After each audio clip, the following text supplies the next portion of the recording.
Matt, do you do it? This is what flashes through my mind in a scenario like this. Is this how I want to die?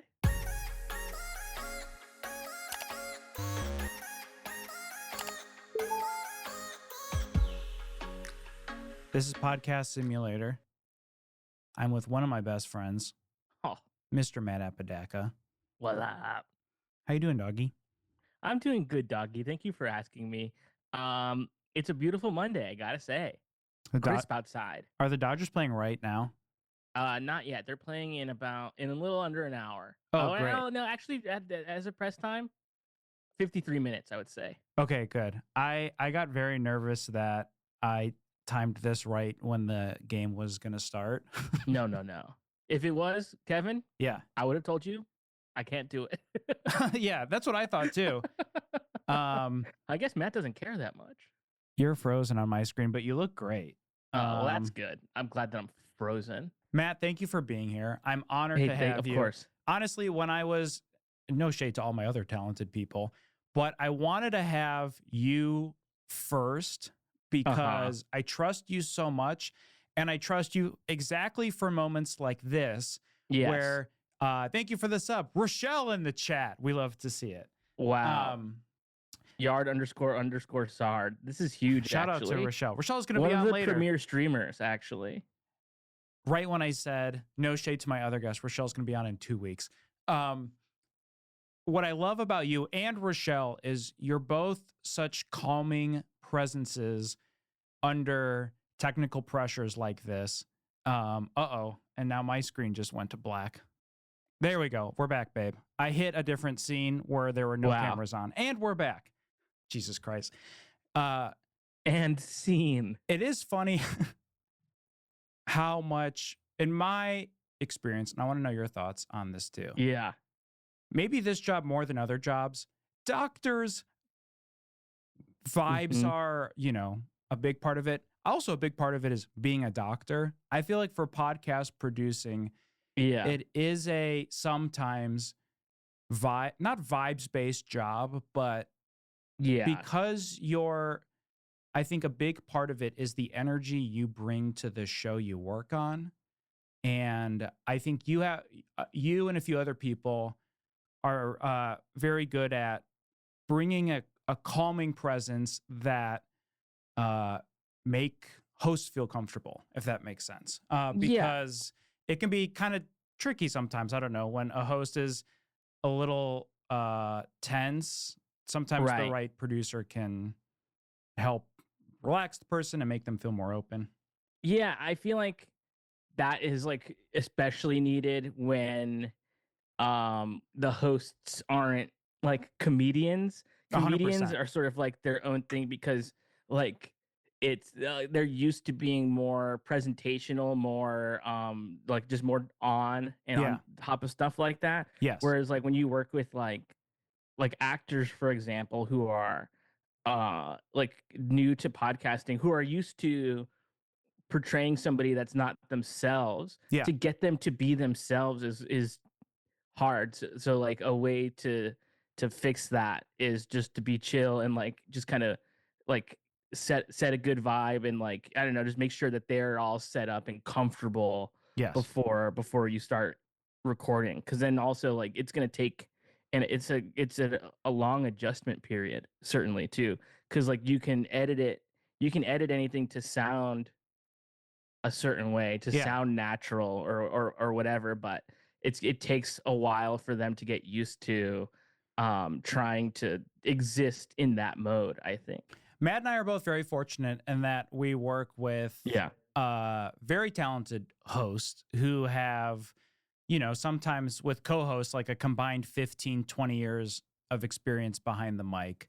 It can make our job very easy. But let's start at the beginning, because I think Matt and I have similar, and correct me if I'm wrong, I feel like we have similar introductions into podcasting, which is that I do want to just point out real quick that Ranch commented 69. Ranch, how many subs to get Matt to unblur his background?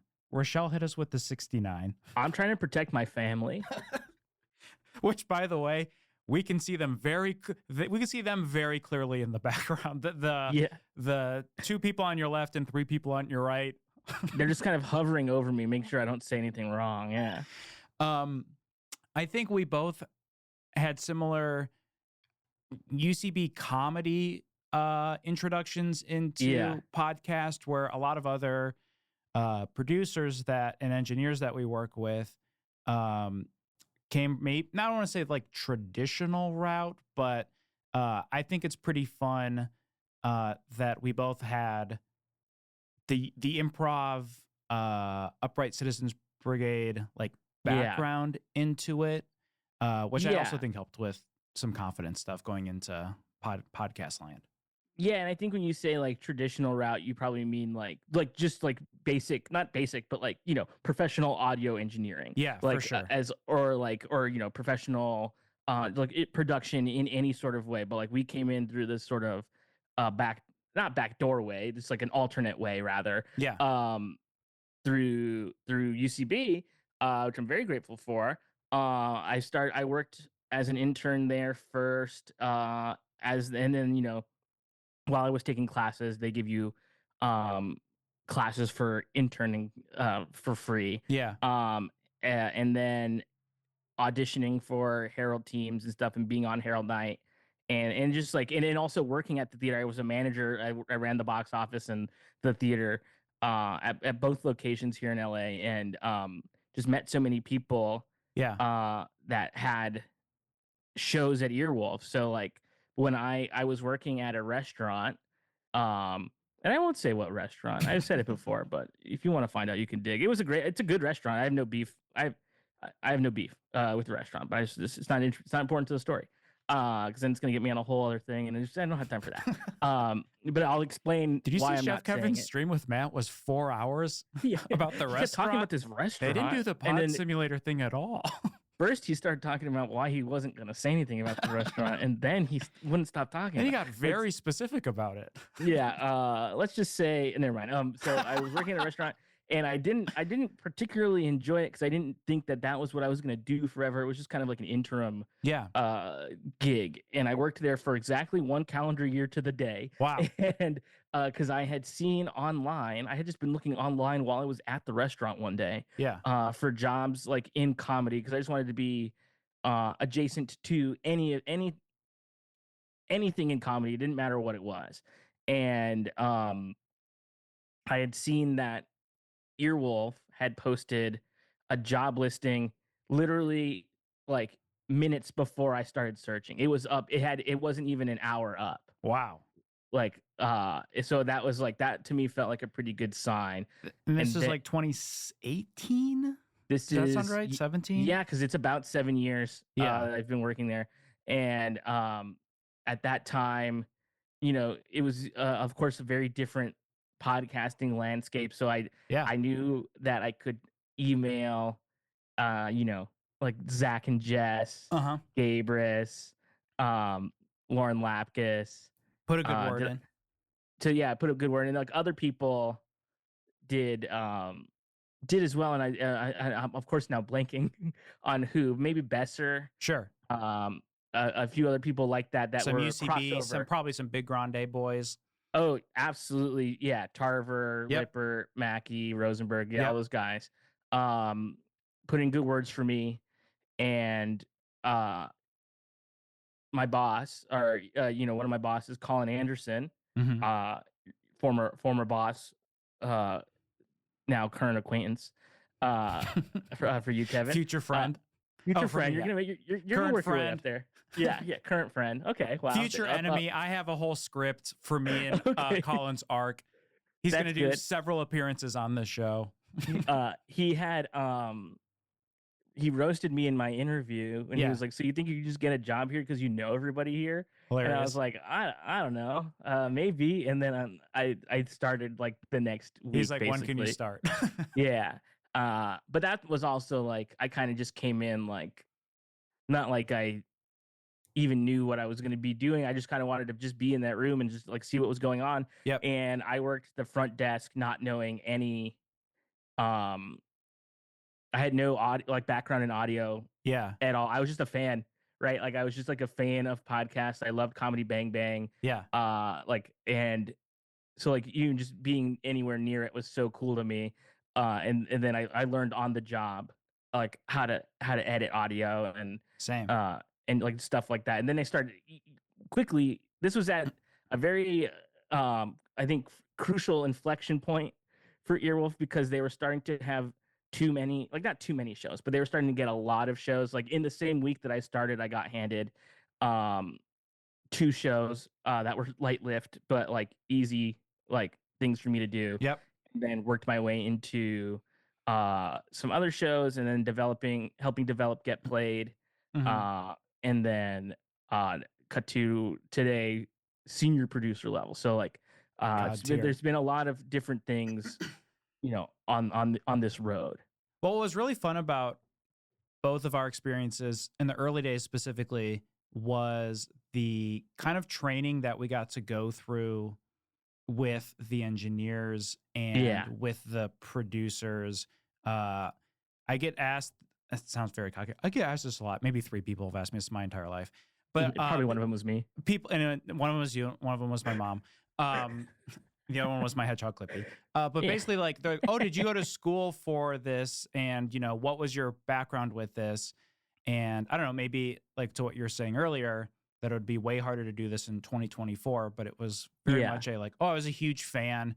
I recognized an intern on Improv for Humans. And then all of a sudden, I got to like do an interview on an episode with improvisers improvising around it. But what was fun about kind of the intro, the boot camp educational days was, for me at least, I wasn't handed like entire episodes to learn how Right. to edit. It was like Brett would give me ads for like Mhm. Improv for Humans or Who Charted.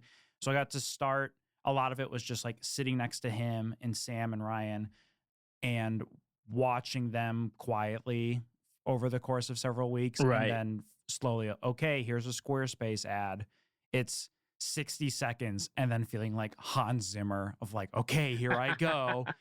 But that was really, I just feel like, I guess maybe now with, there's like online resources and stuff that can teach you so much, and obviously other instructors, but I don't know. I kind of look back on that and was like, wow, that was super cool that I just got to like sit there and watch like them teach us how to do that stuff. I learned, like not learned, but like there had been times throughout me doing this where I knew that everybody was busy or slammed or like just didn't have time to even like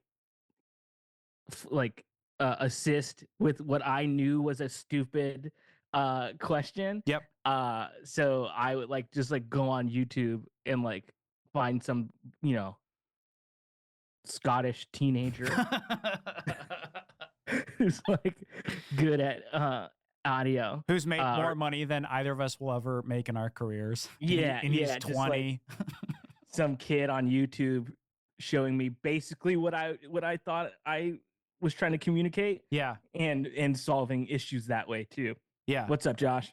What up, Josh? Josh, a huge part of it too. Like learning the producer side from Josh and Dana, the engineering and the editing side from the Brett, Sams, and Ryans of the world was very cool. And then I think you bring up like a good point that is a good skill set with podcasting, probably most jobs, but I feel like I learned this around probably later than I should have, was what you're saying of knowing when to butt in, because sometimes you can like try to help and then it can backfire of like, I'm actually creating more work for other people by trying to help, that they have to like fully stop and explain something. And then so just kind of like what we were saying about vibe testing a little bit, of reading the room of, okay, this is not a good time. Even though I know this person needs help, now is not a good time to offer because they will be very mad. Absolutely. So, yep, that's kind of the early day stuff. I think is super fascinating, and we have similar, unique experiences there. I want to ask you like 2 more pod questions, and then we can hop into Brett says I had to unteach you Sam's lessons. It was a lot of Sam teaching us stuff and then Brett unteaching us what Sam taught us, and that cycle over and over again. Are there things in...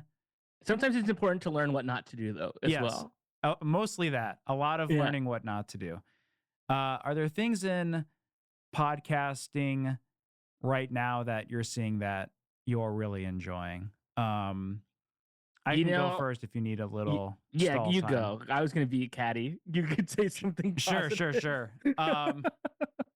I mean, and this has been happening for years, but what has been very cool to me is that smaller and independent creators are able to continue creating shows in a way that, when we started, would rely much more on a network for not even like financial success, but just to be known or popular. And kind of that detachment and not relying on networks right now is very cool to me, that people can start shows without, like, a network can obviously provide a ton of help and support and success, but I like that it's not as black and white as it used to be, of like, oh, I'm not successful because I'm not on a network. You can start independently.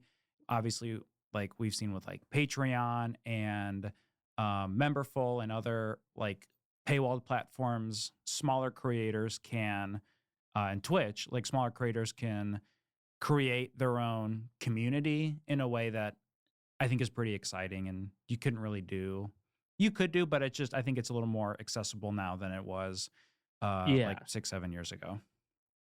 Yeah, I think that is really cool, because like it used to be like a network was the thing that like would make or break a show. Yeah. Right. Like if, especially like around the time, I feel like when I was getting started around in this, it was like networks were dying to snap up talent in a certain bracket that was like not quite like household name, but like talented, smart, and funny, and like that people would still recognize, like not even just from like UCB, but like recognizable enough, I guess I would say, for sure, was the zone.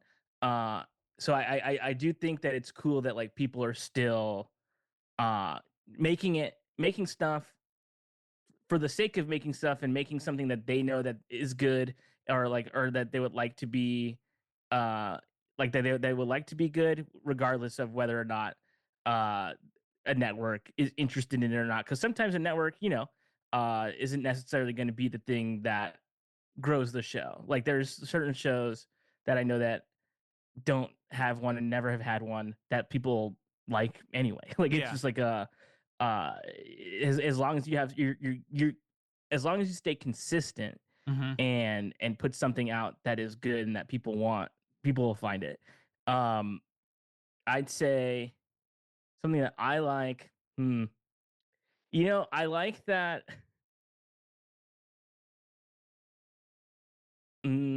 It's gonna sound like I don't like stuff, but by this pause, and that's not true.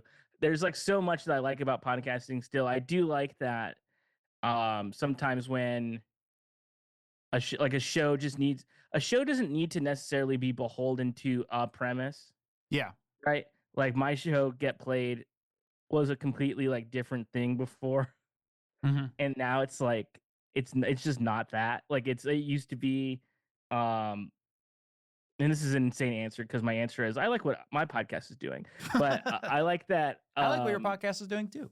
Thank you. Yeah, but I like that that's an option. Whereas like you couldn't necessarily do that in like another medium. Like like a TV show wouldn't just entirely change to like it kind of can, but you don't see like, wow, I guess, I don't know. Yeah, you don't really see like Breaking Bad turn into a comedy in the middle of season 3. Exactly. And like when they have done this in the past, there was a show called Up All Night that started as a single camera comedy series that then in a later season changed to a multicam, and it's like weird. What was that choice? What are we doing?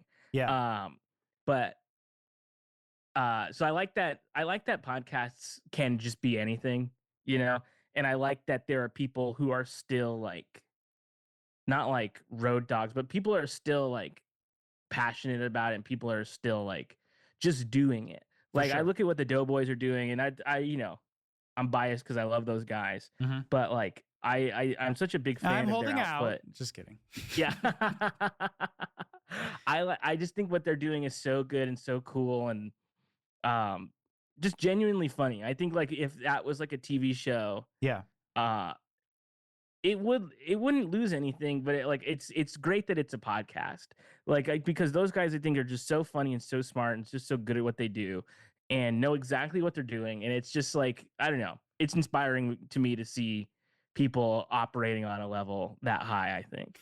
It's a thing I think about a lot with new podcast of, is this being started because the co-hosts really like each other, or is it because, and it doesn't have to be an either or is it because these two people have a really fascinating premise that they really want to get into? Yeah. Because sometimes we see that too, where two people have like enough in common, but they both feel very strongly about a certain thing. And so they make a podcast and then it eventually can like fizzle out. And so I don't know. I just find that really fascinating too. Of the, obviously, people talk a lot about like parasocial relationships with podcasters. And so often in our world, listening for the dynamic, sometimes more so even than the content, the premise Yeah. itself. And when reality shows started, they were like discussing reality shows, and then we're having much more fun doing these like characters, and then told Ackerman like we kind of want to just do this. And like that was an example of it like evolving into something else. And so it would still be fun to do stuff like that. But yeah, I think that's it, especially when you're doing it with a co-host. Um, there has to be so many like macro and micro things that you're on the same wavelength about. Yeah. And when you're not, you can't, it's so much more challenging to like evolve the premise together. If it's not like the perfect co-host, basically. I guess we're talking Right. specifically about co-hosted shows, but I don't know. I think in our niche little world, that's a thing that so many of the shows that I listen to are, you know, hosted by more than one person. And often I feel like I'm listening for a big part of it is because of their dynamic. The And it's dynamic, almost like yeah. a bonus if the content is interesting, but um sometimes I don't like, as a vegan, I still listen to like every Doughboys episode, even though I'm not eating most of the foods they're discussing. But like you said, like Yeah. the hosts are so fun and funny, and you're rooting for them and you enjoy them. So, I don't really care about the burger that they're discussing, but I love them as people. So it's like you can't miss an episode. Right. And then like, I think maybe the only like actually solo hosted show that I listen to is Bang Bang, Yeah. right? And like what Scott does there that's so great is that like he has more than enough people to have on, you know, two or three different people Mm-hmm. all the time. Yeah. But he still finds new people, which I think is so cool and so like I don't know, important because it could become stale, right? Like if Yeah. it like was a thing of like it's the same three people every week or something, but like it's cool that people are still getting opportunities to be first timers on that show. And that's what was fun about, and is fun about Freedom, a show that you and I have both worked on, is Hmm. it felt like a show that was very strongly pitched as it's Scott, Paul, and Lauren. And that alone is super fun and fascinating. Yeah. And they have obviously like the Threechers at the end and like kind of recurring things that come up. But that to me was the first show that was very much pitched as like, you love these guys, which you do. And Hmm. it was very like a friend forward podcast, that didn't have a like, in each episode, the three of them discuss a different movie or something like that. It was like them being fun friends and telling funny stories. So that is our podcast corner. I'm going along with you. For the viewers, Matt and I do this every day via text message. So this feels very comfortable for me at least. I know hopefully it does for Matt as well. But this is what we I'm do. Scared.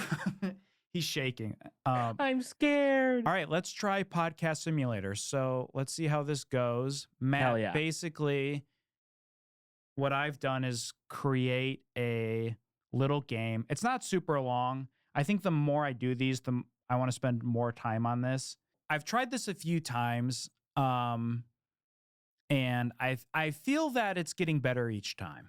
Okay. And I wanted to have my man on here to go through essentially producer mode. Here's the little tagline I wrote, and I started it with Matt. Matt, as you know, sometimes things out of our control can sabotage us. That's just the nature of the job. But how we react can dictate our future. This week on Podcast Simulator, The Chase. I should just end it there, right? Like, it's not going to get any better. That's pretty good. Let's see how. I just loved the very like serious sincerity behind that read. That was it was very good. Got very intense. Hosted by Chevy Chase. That would have been good. Okay, so this is a show. It's not though. It's not. It's hosted by someone else that we will get into in a moment. Today, Matt is going to be producing. Also, if the mods would like, it says Matt is frozen. I'm frozen again. Here's the thing: who gives a fuck? Who cares? Yeah, Matt's just vibes right now. I'm just vibing. I can't be contained by the pixels in the camera and the computer. Okay. Let me go this is such a good test of my eyesight because the monitor I have is 10 feet away from me, and I wouldn't describe the screen as big. So I'm going to go. It's like on a Sidekick phone. Yeah, it's on a very small. Give me a second, chat. I'm going to get this. It's a good frame. I like that comment. It's like, I look like I'm like, are you kidding me with this? Yeah.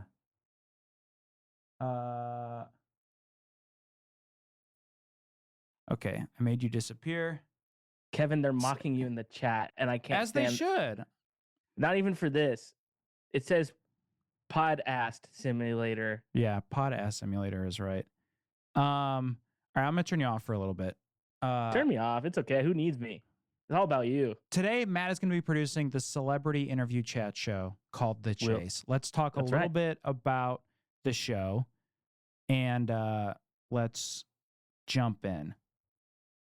The Chase is a weekly podcast that features beloved actor and household name Chase Davis. Each episode, Chase talks to his big-name famous friends about something incredibly small. Here's some examples. Why is my cat like hanging out in the sun, but my dog doesn't? What's your go-to snack at movie night? What's a childhood memory where you think about and go, damn, that was crazy? In a world of armchair experts, 4-hour-long conversations, and reverse engineering, algorithm-boosting content, Chase says, fuck that. He wants to keep it light and silly with his dumbass friends. And why not get a little ZocDoc money along the way? That's what I'm talking about. Parentheses, I put thoughts. This is where Matt and I discuss this show. Now, okay, so look. Is this my favorite type of show? No. Is it a show you and I have both worked on? Absolutely. Yes. And you know what? And we'll work on it again. We'll work on it again because the thing is, in a vacuum, is it a style that I like? No. But can it be fun and challenging and rewarding in its own ways? Yeah, sure. It's interesting because it's not challenging in the way of keeping you up at night. I guess this will segue perfectly into our role. This is a show that we both have experience, this style of show, where the things that are challenging are smaller things, but they eat at you more because this isn't really how we built our base. But it is an easier show to work on. And we can go through that through our role. You're the producer and co-editor of this podcast. So with this style show, it's not surprising that it would probably be on a big network. You don't really see this style of show that's like independent or like a Patreon exclusive. This is probably being partnered with a pretty big network. So you are the producer and co-editor of this podcast. Your tasks include you pitch topics for Chase, the host, and his guests to discuss. Scheduling is a big part of it. It's a thing Matt and I do all the time, working with a network on clips and marketing, ads. You were going to work with an engineer, and you got to grow the damn thing. Now, as an editor, this network has a lot of employees, so you are not each task, besides the ones I just described, are assigned to like specific people. So like this show has its own editor that you're going to be working with. So you'll send cuts to them. And I wish. Yes, me too. That would be nice. Just sending some time codes and being like, bye. Here, bye. So here's what the network is supplying. I like getting my hands dirty though. I know. I gotta get in there. These hands right now, they're too clean. Rochelle says, why do I already hate Chase? So the network is supplying a booker, an engineer, an editor, 3 associate producers, consulting producer, executive producer, and Chase's assistant. Just a caveat, the network is not providing his assistant. He already has an assistant. Take it away, Matt. So in my mind, this show is a nightmare to work on. Yes. This is too many fucking people working on something like this. This is all you really need for a show like this. Is I could scale this back. I could save this show a lot of money. Yes. Right? Because if we're doing this in-house, if we're doing this at a network, we need a booker because like this celebrity is going to want to talk to other celebrities, but also this person knows other celebrities. So it's an easy ask. We can get him to send some asks. It's going to take a second to get him to do that, but we could get him comfortable, especially when he's like, oh, my buddy's promoting a movie or my buddy's in a band. He wants to promote his new single or he wants to come on the show. Yeah. That's easy. That's easy to do. Now, I don't know if we need an engineer and an editor, right? Yeah. Like we certainly I was going to call this slide initially Too Many Cooks, but I didn't want to put my opinion. I didn't want to give away my thoughts. But yeah, we're getting a lot of the 3 associate producers. What are they providing? Because we discuss up here, you know, the show is kind of like there's one question being asked that will open up other discussion points. The 3 associate producers, not saying that they couldn't be helpful, but we got a lot of cooks in the kitchen here. And then at the end of the day, then if you're the main producer on this show, you're also the manager of all these people in a certain way. And then that's not going to always go great. Just like because you're not a manager of the booker, but you're managing the booking of a guest, right? The booker is their perspective on this is this happens this doesn't happen without me. They need me to get the guest. The booker knows their worth for sure. This happens a lot in podcasting. I've heard it happens a lot in television where a writer can be so talented they become a showrunner, and I guess part of showrunning is managing all of these departments and dealing with budgets. And as a writer, you're like, I was just good at writing. How am I now like in charge of firing the grips? I think there's a similar thing here in the podcast land where it's like intern producer, senior producer, and now you're managing. Now, if you're, have great management scales, if you're a fish, if you have great management skills, like our friend Josh Richmond in the chat, you enjoy it because you're a great collaborator and you work well with others. Other people could be, also talented producers, and managing is not their skill, but they get kind of thrown into a management position like this where they're now in charge of 10 people. And all they agreed to was like just producing a show, but now they're like a little boss. Yeah. And so with the engineer and editor thing, I kind of don't think we need an editor on this necessarily. Yeah. Because if I'm producing the show, I'm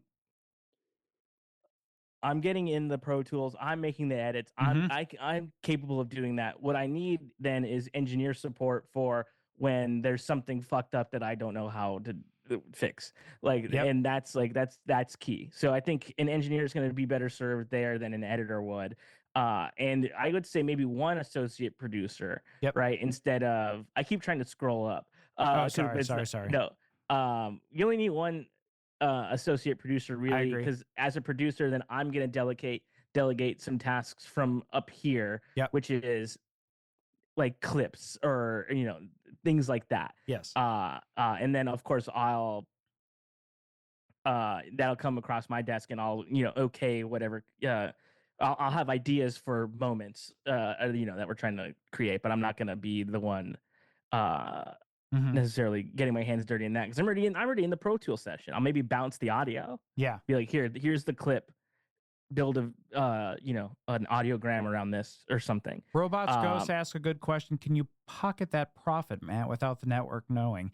Maybe there's a little it's very side conversation where the editor, Matt, talks to the editor outside and says, we no longer need your services, but that money's still coming in somewhere. Yeah, that's famously okay. Yep. And normal cool. to do. Yeah, that's good. I do that. It's easy to just do that. Matt's famous. Let's talk outside. We've all seen it. Am I going to read this entire thing? I'll try. Here's a little bit about Chase Davis. Chase Davis was born in a small town, coastal town. Let's try this again. Chase Davis was born in a small coastal town in Oregon, where his parents ran a local diner. From an early age, he was surrounded by vibrant characters and stories from the eclectic clientele, which sparked his love for storytelling and performance. This screen is very far away from me. I'm going to cut to the end. Basically, he's a good dude. Rochelle has the right first thought of dude seems sus, but I wanted to provide some background in here that he's a nice guy. He seems great. Yeah. Sometimes you have these like thoughts about what's this actor going to do? Like, yeah. They're in podcasting, whatever. And then you talk to him, you hang out for him a little bit. Oh, actors one thing are good people, guys. All actors are very good. Did people find the TV show that I wrote? And where's the font? Where does it say Mr. Dude? Oh, right over here after graduating. Here we go. After graduating, literally the second paragraph. Good job, Kevin. Chase moved to LA with his big dreams and a modest budget. He took on odd jobs while auditioning relentlessly. His big break came when he landed a supporting role in a popular TV series, Mr. Dude, as the hunky substitute teacher. So that's pretty good. Yep. So thoughts so far for me, it's a little hesitant, big name actor, but got to chat with him, get a little of his backstory. Seems like a good guy. And let's begin. This is called Pilot's License. Mm-hmm. It's time to record the first episode of the pod. You've coordinated the schedule of Chase, the engineer, the guest, aka the essentials.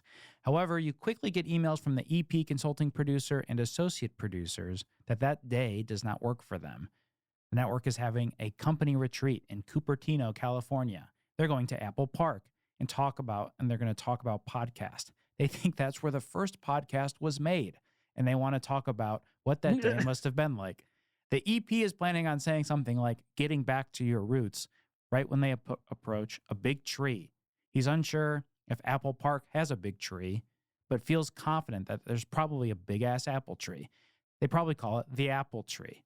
He thinks the network needs some sort of similar symbolic bush. Regardless, they want you to reschedule the recording. Matt, as the producer of this show, would you ask Chase to reschedule? Here's what I'm going to tell you. Yep.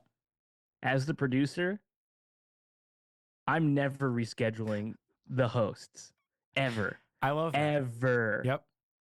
Because the hosts are the fucking show, okay? Yes. Like if I ever have a conflict with the show, I get it covered or I try my best to figure some other arrangement, but I'm never going to be like, hey guys, sorry, I can't be there. Like that's because that's just not the show. It's not Especially what in a the show is. scenario like this that is like it was already confirmed Yeah. and all of the people there are now going to be at another thing, and kind of seems like not worth rescheduling. This is also the pilot. There's a little more eyes on this, and it's a little more, a little more pressure on the first recording. And especially like what Matt was saying earlier, this is a person who is not a comedian, Right. who needs a little more reassurance. So trying to then move them to another day, it's a little bit of a vibe shift. So and also it's Yep. like move to another day so more people could watch you do something for the first time is just not ideal at Not all. fun. It's not fun. That's going to put them in their head. So I'm going to say I'm not going to ask. Huge decision. It is a little disrespectful to ask the host on his first recording to move. The network crew should have been more on top of the schedule before asking to reschedule. You don't want to ask. You don't want this to be a rough start. So you say it's the only time for Chase and his guests are free. Network doesn't love that you did this. You kind of held your ground. However, the host appreciates it. So the network is giving you a C for that decision. The host is giving you an A. Well, here's the actual secret thing. Am I not going to ask Chase? Absolutely. Am I going to tell the network that I'm going to ask? Absolutely. I'm going to be like, oh yeah, let me see. I think that moved you up to a B. See, this is a big plot hole that I've discovered doing this, Matt, is lying kind of changes. But it's a harmless lie. It is. It's just a little lie to just everybody gets their way. I don't look bad in front of anybody in this situation. Yes. Okay. So I just had to say I wouldn't necessarily be in this situation.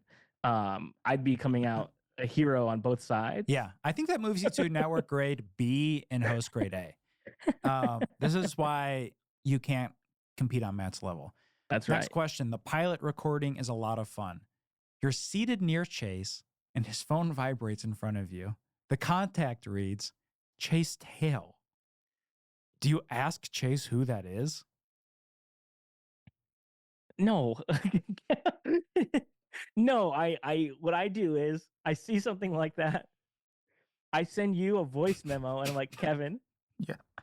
I get the text that says call me. Yep. Or I get a voice note that says call me. I got a crazy story. That's a great decision. I just want to show you what happens if you were to ask. Okay. And then we will quickly circle back because you lost. He got really uncomfortable, and it was kind of a wild thing to ask about. So if you were to have chose that, there would have been a new producer on the show. So Matt made the right choice, and he is continuing on. He did not ask. Ranch says she would ask. But Rochelle has such a lovely personality, though, that I think she could pull it off in a way that me and Matt on our best day, it would still come off like, what the hell? Yeah. I would not ask in a cool way, certainly. Who's Chase Tail? Chase Tail, what's that about? Yeah. Rochelle does it and Chase goes, that's cool that she asked. Yeah. Okay, let me tell Ranch. Also, quickly want to say on this side, I see a lot of people following and subscribing. Thank you very much. This is the most amount of viewers I've had almost ever watching the stream, and that's very cool. So I just want to say thank you, everyone in the chat. Let's continue. Yeah. I'm keeping Matt very long too. Sorry about that, buddy. It's okay. I already know that. Look, I'm all set. Yeah, we got to get the Dodgers game up too. I'll put it in the chat. Put it in the chat. Who cares? It's not your business. Weird thing to ask. Let's move on to the next. Matt succeeded. We are on to the next mission, which is Ghost Protocol. Oh shit. Chase's beloved Mr. Dude is getting rebooted with the original cast. Brings a lot of press his way, and he plugs the podcast a lot. Very cool. All good vibes, good stuff. Unfortunately, he is going to become pretty unavailable to record. This is a battle Matt, myself, and so many podcast producers have dealt with a celebrity show. The big famous people are big and famous and super busy. So sometimes stuff like this happens where they get a very cool opportunity, but then it makes Podland pretty challenging. So Chase wants to bank the remaining 25 episodes of his contract. I guess for some context that I think makes this kind of funny is he has a 26 episode contract. He's only recorded the pilot, and now all his dreams have come true yet again. Just instantly, I would have held off on this entirely. Well, that's another plot. I'm discovering so many plot holes.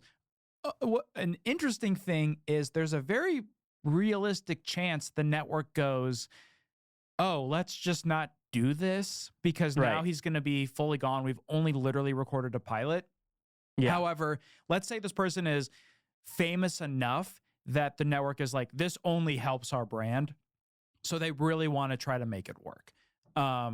So Chase wants to bank the remaining 25 episodes of his contract this week.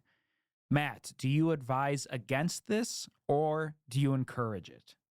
I think my answer is going to fall under advise against, but it's going to be, I'm going to say, let's bank as many as we can this week if we can. Not that, like, we're not going to, there's no way you can record 25 episodes of a podcast in a single week. It can't be done. You could maybe record, like, Monday through Friday. If you were to do 2 a day, you could do 10, and then you would, like, never want to do them again. You just wouldn't. Like, nobody would want to do that. So I'm going to say advise against, and then try to figure out if we can work around Chase's schedule once he knows what that looks like. Let's see what that decision resulted in. It's a great idea in theory. Chat, did Matt not just say explicitly what I wrote out?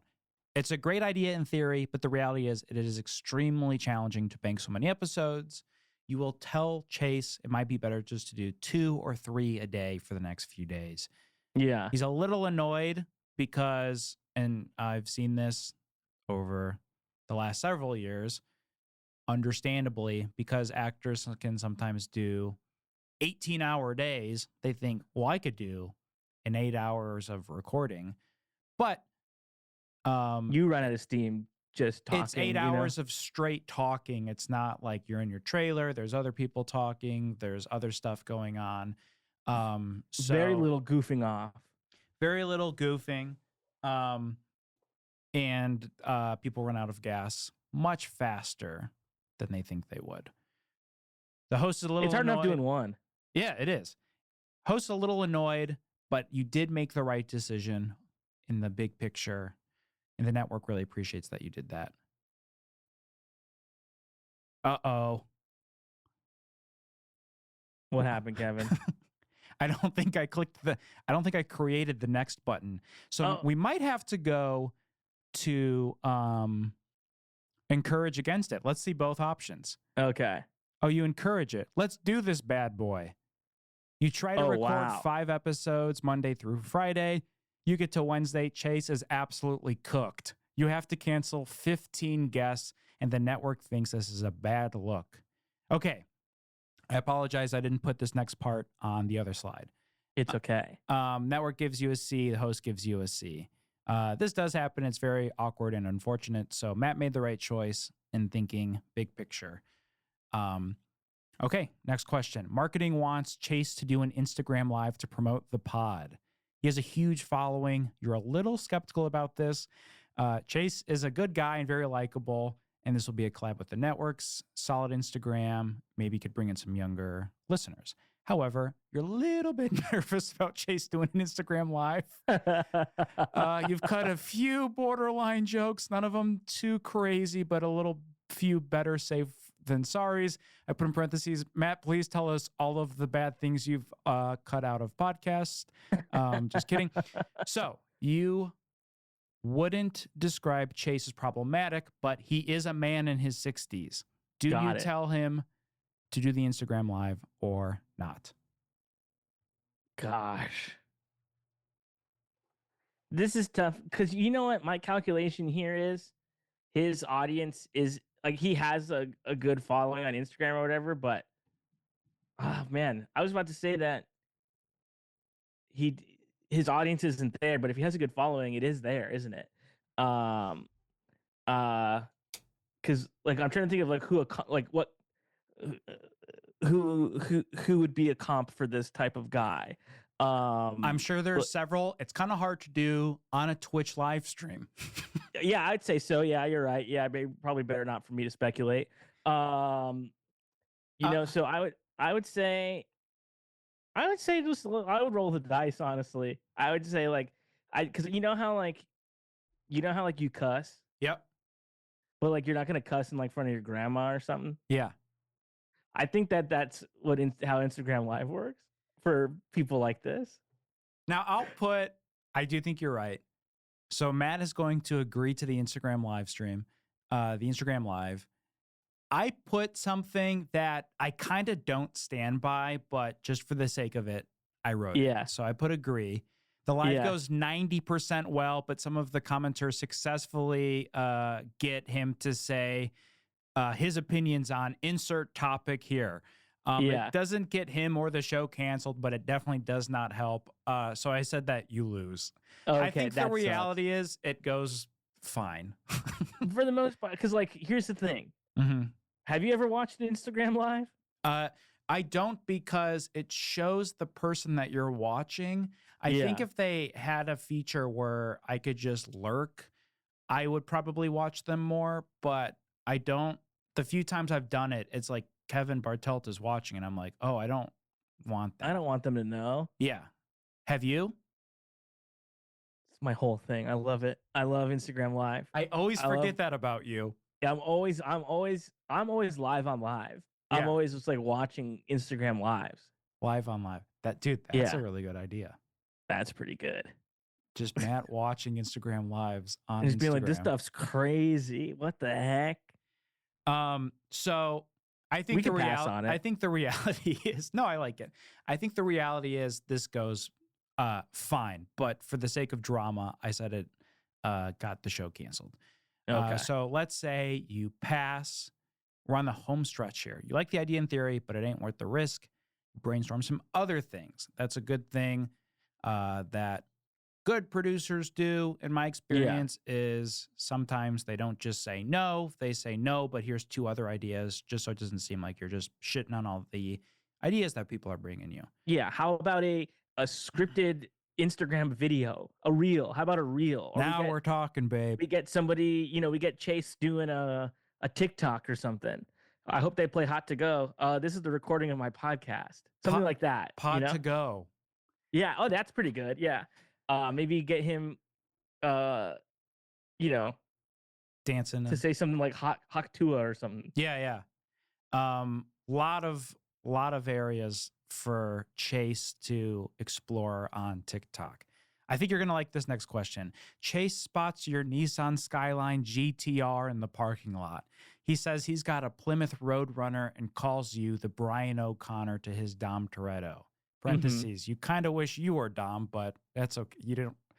It was his comparison. Chase suggests an episode recorded from his Roadrunner. You know the audio is going to sound like absolute shit, but it sounds really fun. Matt, do you do it? This is what flashes through my mind in a scenario like this. Is this how I want to die? Is the first thing I think of. Do I want to die doing my job? That's a great question. And it's tough because I simply don't. I don't think my job's worth dying for. But it sounds I like fun, my job. Matt. It sounds fun. Really fun. You're with Chase and his Roadrunner, both Fast and the Furious cars. It does sound extremely fun. I think I'm saying yeah, and I'm letting those engineers sort it out later. Yeah, babe, that's their problem. You got 8 people on that squad. Well, Matt, let's see what happens with that decision of yes, you do it. If the slide says I died,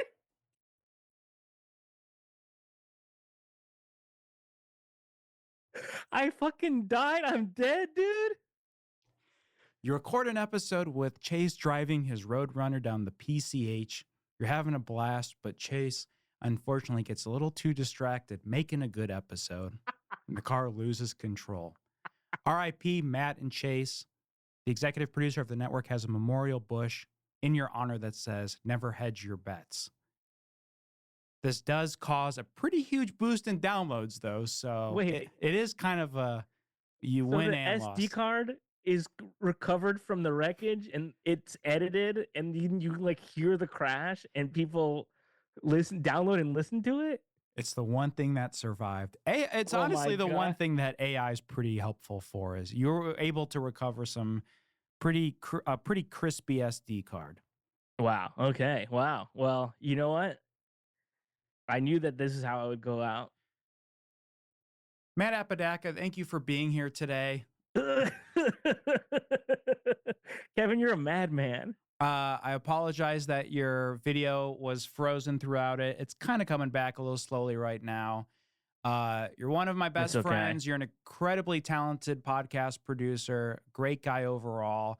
I'm going to step on your plugs a little bit and say everyone should check out Get Played and the phenomenal Patreon, Get Animated. If you're not on there already, you should. It's a great time. Matt, is there anything else you would like to plug before I let you go?